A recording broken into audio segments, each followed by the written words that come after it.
உலகம் முழுவதும் வாழக்கூடிய கடவுளருள் டிவி நேயர்கள் அனைவருக்கும் உங்கள் தாம்பரம் ஸ்ரீ வாராகி ஈசநேசன் சுவாமியுடைய நல்லாசிகள், வாழ்த்துக்கள். ஜெய் வாராகி, ஜெய் ஜெய் வாராகி. சுதர்சன ஹோமம், சுதர்சன சக்கரம், சக்கரத்தாழ்வார். நம்மள பல பேருக்கு தெரியும் சக்கரத்தாழ்வார் அப்படின்னா பலவிதமான கஷ்டங்களையும் எப்பேற்பட்ட எதிரிகளுடைய தொந்தரவுகளிலிருந்தும் நம்மை காப்பாற்றக்கூடியவர், வல்லமை மிக்கது அந்த சுதர்சன சக்கரம்.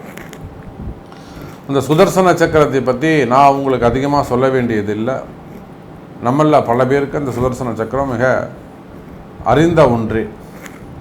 சக்கரத்தாழ்வாரை பொறுத்தவரையிலே அந்த அருகோண வடிவு, அது நிறைய யந்திரங்கள் உண்டு. ஒவ்வொரு தெய்வத்திற்கும் ஒவ்வொரு யந்திரம் உண்டு. விநாயகர்லேருந்து இன்னும் சொல்லப்போனால் பீஜாட்சரங்களோடு கூடிய அந்த யந்திரங்கள் எல்லா தெய்வத்துக்கும். சுவாமிக்கெல்லாம் கும்பாபிஷேகம் பண்ணும்போது சிலைக்கு அடியில் அந்த யந்திரம் வைப்பாங்க.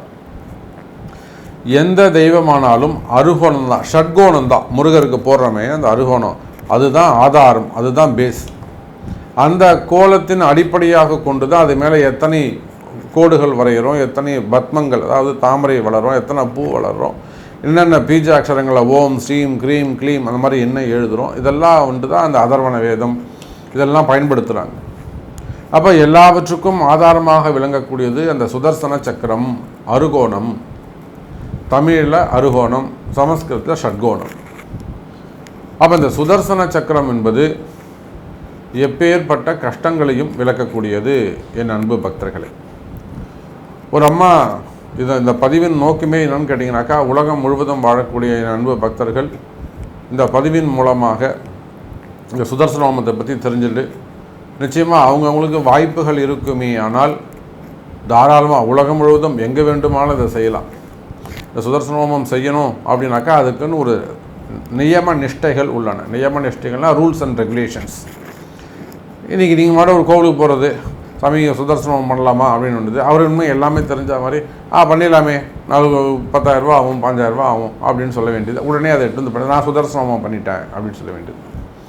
சுதர்சனம்ங்கிறது இப்படித்தான் செய்யணும்னு ரூல்ஸ் அண்ட் ரெகுலேஷன். நியாயமான முறையில் செஞ்சால் தான் எந்த பூஜையும் பலன் கொடுக்கும். அது எந்த விதமான சந்தேகமும் கிடையாது. ஒரு ஊசி போடுறீங்க, அந்த மருந்து சரியான டோசேஜ் இருந்தால் தான் அது ஆக்டிவேட் ஆகி அந்த நோயை குணப்படுத்தும். அதை இப்போ நானும் போனால் ஊசி போட்டு வந்தோன்னா சரிப்பட்டு வராது.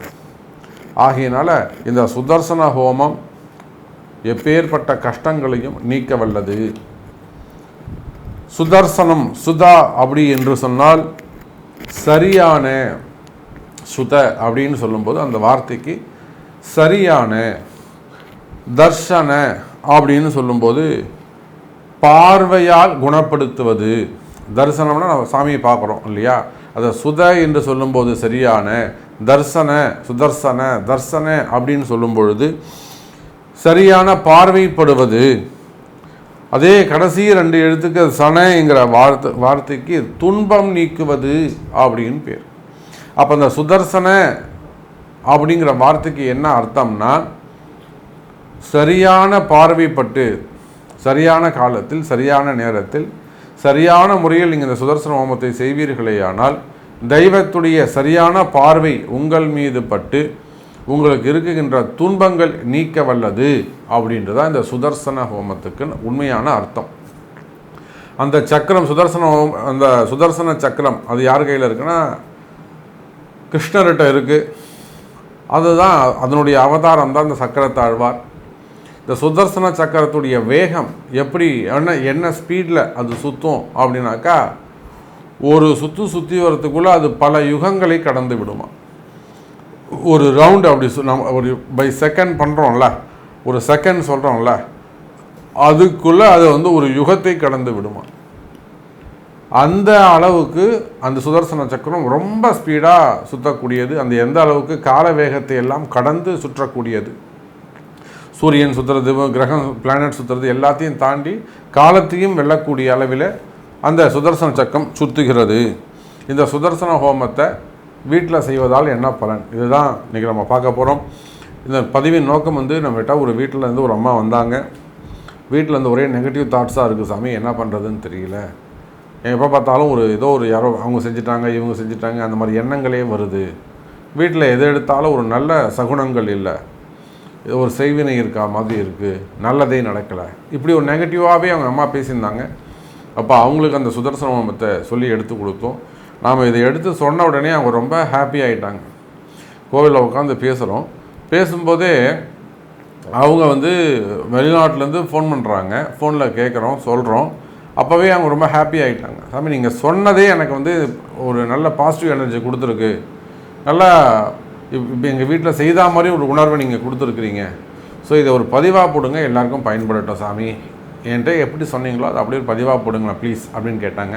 நிச்சயமாக பண்ணுறோன்னு சொன்னால் அதே போல் அவங்க வீட்டுக்கு நம்ம போய் செஞ்சு வச்சுட்டும் வந்தோம் வெளிநாட்டில். சரியா? ஸோ அன்புடையர்களே, சுதர்சன ஹோமம், சுதர்சன ஜெயந்தி. இந்த சுதர்சன ஜெயந்தி வருகின்ற ஜூலை மாதம் 14ஆம் தேதி வருது. இந்த 14ஆம் தேதி வரக்கூடிய சுதர்சன ஜெயந்தி மாலை 4 மணி முதல் 8 மணி வரை இந்த சுதர்சன ஹோமம் நடைபெறுகிறது. ஜூலை 14ஆம் தேதி ஞாயிற்றுக்கிழமை சுதர்சன ஜெயந்தி. அந்த சுதர்சன ஜெயந்தியை முன்னிட்டு மாலை 4 மணி முதல் 8 மணி வரை எல்லா ஆலயங்களிலும் இந்த சுதர்சன ஹோமம், அந்தந்த ஆலயத்தை பொறுத்து இந்த சக்கரத்தாழ்வார் ஹோமம், அபிஷேகம் அதெல்லாம் நடைபெறும். ஸோ இந்த சுதர்சன ஹோமத்தில் பங்கு பெற்றால் என்ன பலன் கிடைக்கும் அதுதான் நீங்கள் பார்க்க போகிறீங்க. எல்லா விதமான கஷ்டங்களும் விலகும்.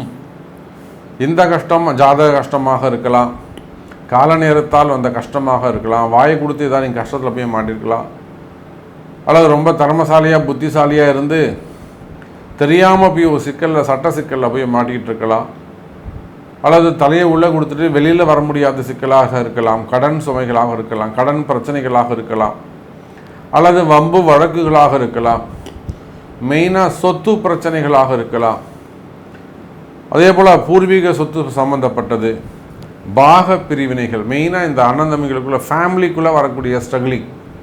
ஏன்னா அங்கே தான் உங்களுக்கு தோஷமே உருவாகும். அப்பா அம்மா சபிக்கிறது, அண்ணன் தம்பிங்க சபிக்கிறது, அல்லது அண்ணிங்க சித்தப்பா பெரியப்பா சபிக்கக்கூடியது, சின்ன பிள்ளைகள் சபிக்கக்கூடியது. அப்போ குற்றம் தோஷம் கர்மா எங்கே உருவாகுதுன்னா குடும்பத்திலிருந்து தான் உருவாகுது. அப்போ குடும்பத்தால் வரக்கூடிய குற்றங்கள், குடும்ப கர்ம வினைகள், குடும்ப தோஷங்கள், இந்த மாதிரியான கஷ்டங்கள் விலகுவதற்கு ஒரே ரெமெடியாக, ஒரே பரிகாரமாக இந்த சுதர்சன ஹோமத்தை அவர்கள் சொல்லியிருக்கிறார்கள். அதே போல் எதிர்மறையான விளைவுகள், பிளாக் மேஜிக்காக இருக்கலாம், சம்திங் உங்களை ஏதோ ஒரு யாராவது செஞ்சுருக்காங்க அப்படின்னு கூட உங்களுக்கு தோணலாம், எதிர்மறையான விளைவுகள். அதே போல் காலத்தால் ஏற்படக்கூடிய தோஷங்கள், மனிதனால் ஏற்படக்கூடிய தோஷங்கள், இந்த மாதிரியான தோஷங்களை எல்லாம் விளக்கக்கூடியது இந்த சுதர்சன ஹோமம். இதை வீட்டில் செய்யலாம். அல்ல உங்கள் ஜாதகப்படி உங்களுக்கு இருக்கக்கூடிய பாவ புண்ணியங்களுக்கு அடிப்படையில் இது எந்த ஆலயத்தில் வச்சு செய்யலாம், எப்படி செய்யணும் அப்படிங்கிறதெல்லாம் அவங்களுடைய பாவதோஷங்கள், நீங்கள் சொல்லக்கூடிய குற்றங்கள் தீர்மானிக்கும். அதே போல் நீங்கள் எடுக்கக்கூடிய முயற்சிகள் நிறைய தோல்வி அடைஞ்சிக்கிட்டே இருக்கும். எடுக்கிற முயற்சிகள் எல்லாம் தோல்வி அடைஞ்சிக்கிட்டே இருக்கும். அப்போ அந்த தோல்விகள் எல்லாம் விலகி வெற்றி கிடைக்க வேண்டுமா? நிச்சயமாக இந்த சுதர்சன ஹோமம் செய்வீர்களே ஆனால் கட்டாய வெற்றி உண்டு அப்படின்னு வேதங்கள் சொல்லுது. நான் சொல்லலைங்க, இது எதுவுமே என்னுடைய கருத்து கிடையாது. அதனுடைய ரெஃபரன்ஸ் எடுத்து அதை இன்னும் கூடுதலாக உங்களுக்கு எடுத்து நம்ம அத்தாட்சியோட பிரமாணத்தோடு நாங்கள் உங்களுக்கு சொல்கிறோம். கட்டாயம் வெற்றி கிடைத்திடும். எடுத்த முயற்சிகள் தோல்வி இல்லாத வகையிலே வாழ்க்கை அமைந்திடும். அதே போல் இந்த சுதர்சன ஹோமத்துக்கு இன்னொரு சிறப்பு என்னன்னு கேட்டிங்கன்னா உடல்நிலை ஆரோக்கியம். ஒருத்தருக்கு ஒரு குடும்பத்தில் அடுத்து அந்த உடல்நிலை நல்லா இருந்திருப்பாங்க, ஒரு பிரிஸ்காக இருந்திருப்பாங்க, அவங்க தான் அந்த வீட்டினுடைய ஆதாரம், ஆணி வேறாக இருப்பாங்க, அவங்க இல்லைன்னா அந்த ஃபேமிலியே இல்லை அப்படின்ற மாதிரி இருக்கும்.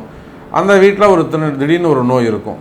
ஸோ அது கிளியர் ஆகிறதுக்கு அந்த நோய் குணமாக கடுமையான நோயாக இருக்கும். சில பேருக்கு இந்த லிவர் ஃபெயிலியராக இருக்கும், சில பேருக்கு அந்த கிட்னி ஃபெயிலியராக இருக்கும், டயாலிசிஸ் போயிட்டுருக்கும், சில பேருக்கு கேன்சர் சம்மந்தப்பட்டது இருக்கும். ஸோ அது மாதிரி கொடுமையான நோய்கள் அல்லது கடுமையான நோய்கள், ஆரோக்கியம் வேண்டுமா, நோய்கள் விலக வேண்டுமா, நிச்சயமாக இந்த சுதர்சன ஹோமம் செய்து கொள்வது அல்லது செய்கிற இடத்துல போய் கலந்துக்கிறது ரொம்ப சிறப்பை தரக்கூடியதாக இருக்கும். குடும்ப மகிழ்ச்சி கிடைக்கும். திரும்பவும் சொல்கிறேன், இது எல்லாமே ஆதாரங்கள் இருக்க மந்திர வேதங்களில் என்ன சொல்லப்பட்டு இருக்கோ அதை தான் நான் உங்களுக்கு எடுத்து சொல்கிறேன். இதில் என்னுடைய சொந்த கருத்துன்னு எதுவுமே கிடையாது. குடும்ப மகிழ்ச்சி கிடைக்கும். கால சக்கரத்தை தாண்டி இப்பிறவியிலே, இந்த மனித பிறவியில் கர்ம வினைகளை வேரோடு அறுக்க வல்லது அந்த சுதர்சன சக்கரம். சுதர்சன சக்கரம் கட் பண்ணுறதுன்னு அர்த்தம். அந்த சுதர்சன சக்கரம் எல்லா காலதோஷத்தையும் வேறறுத்து விடும்.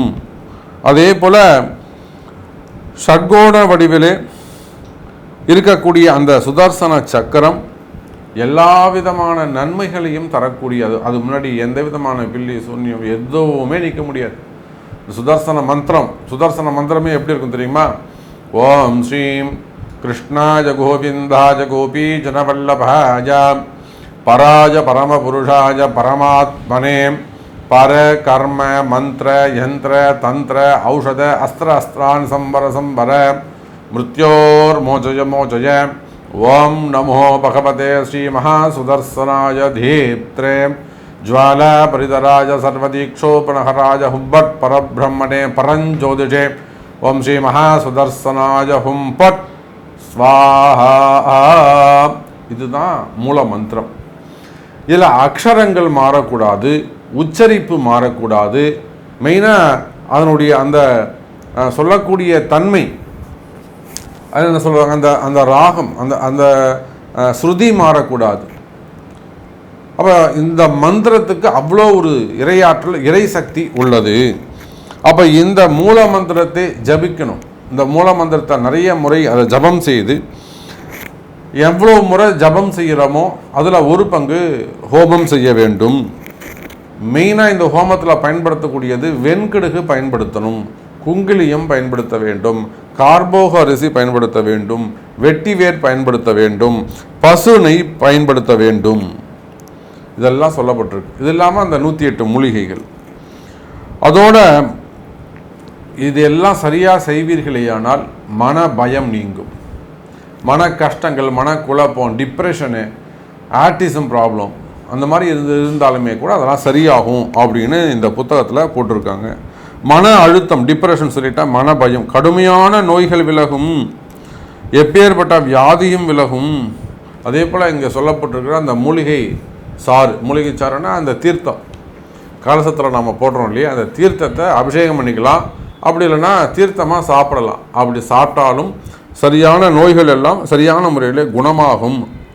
மன அமைதி கிடைக்கும். அதோடு மட்டுமல்ல, அந்த ஓம்னு சொல்லக்கூடிய கோஷம், இந்த மந்திரத்துடைய தன்மையை நீங்கள் பார்த்தீங்கன்னா, ஓம் ஸ்ரீ கிருஷ்ணா ஜகோவிந்தாய கோபி ஜனவல்லபாய,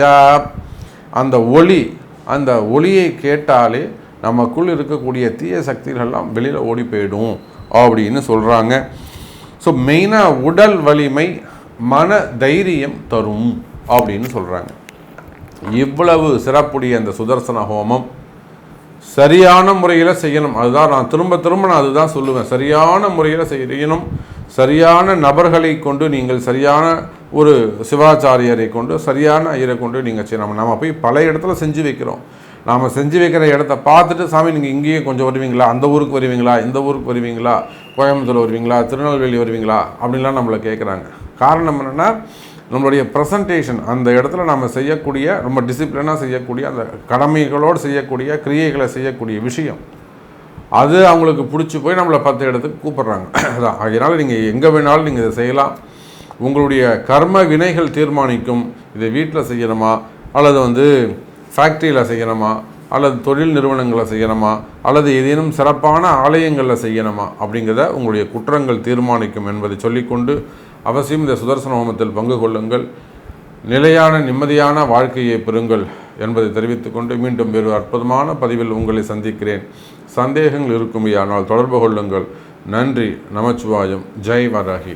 ஜெய் வரா. கடவுள் அருள் டிவியை பார்த்தமைக்க நன்றிகள். மேலும் இது போன்ற தகவல்களை தெரிந்து கொள்ள கடவுள் அருள் டிவியை சப்ஸ்கிரைப் செய்யுங்கள். மறக்காமல் பெல் ஐக்கானை கிளிக் செய்யுங்கள்.